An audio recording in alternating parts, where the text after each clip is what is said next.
Қайрат ағама хат. Ләззат Асанованың монологы. Гүлбақыт Қасен. Мен де армансыз, мен де жалсыз азатпын. Мендегі мұң сіздің мұңдай азап мұң. Ғажап мұң деп айту сізге лайықты бір білерім. Қайсар қызбын, қазақпын. Иә солай, намыс отын маздаттым. Маған қымбат азат елім, азат күн. Тек бір арман, 16-мда қиылдым. Анасына айнала алмай қазақтың.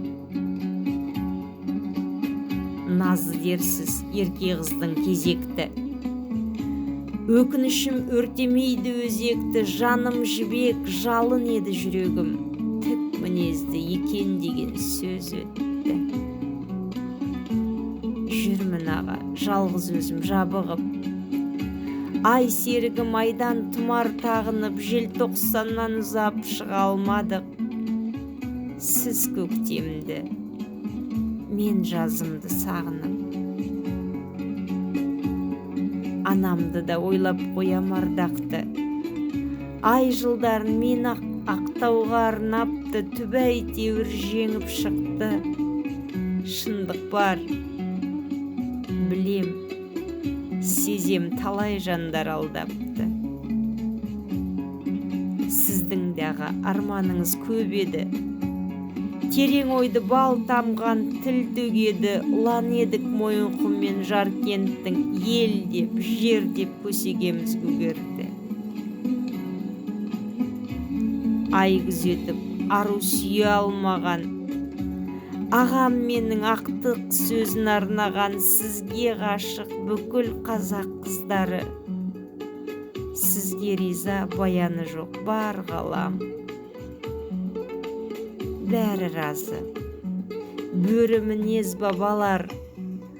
Алтын құрсақ ақ жаулықты аналар. Бозторғайдай шырылдаған жаныңыз сан мың ғасыр. Сан мың дәуір бағалар. Халық үшін құрбан жастық жанымыз.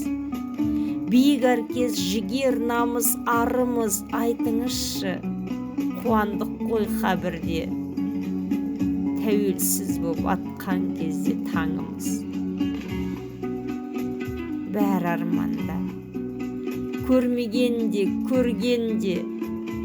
Біз тірілдік, құлдық сана өлгенде. Жүрегімді мұңлан күй кернейді. Сіз айтқандай үн шығады көрденде. Жоғалттым ба домбырамның тиегін. Жалғаспады өнер жолы киелім мен, бірақта. Бақыттымын дәл сіздей. Сүтім қазақ, қазақ менің сүйегім.